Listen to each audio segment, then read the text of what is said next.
How do you generate the courage to move forward when you're really afraid to do something? About 11 years ago, I did a project called The Courage Wall. It was a public art project. There was a huge chalkboard, and across the top it read, "I wish I had the courage to." And people would write what they wish they had the courage to do. And then they would ask me, how do I actually generate the courage? And I came up with a formula that I call the courage formula.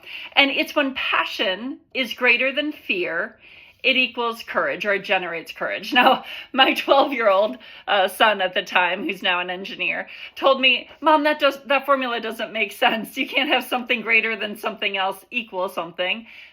Let's just put that aside for a moment. But the point is that if you can figure out what you are more passionate about than what you are afraid of, it can give you what you need to generate courage. So let me give you a couple of examples. I was being interviewed by a member of the Department of Defense, and he said, "You know what? I like this formula because when I went through basic training, we had to go into a gas chamber without a gas mask, and I was terrified. I didn't know what was going to happen.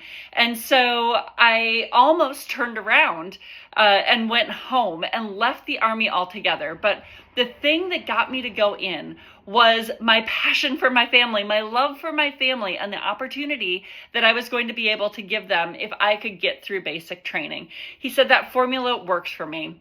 I told another friend about this formula, and she said, "You know what? I like that too," because she had a fear of her hair going gray. She was a beautiful redhead, and she was just known for her red hair.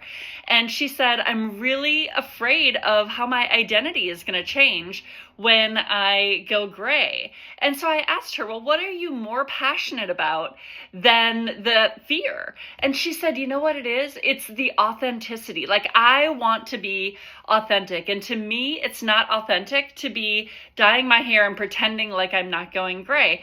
And that conversation gave her the courage to move forward and proceed with not ever dyeing her hair again.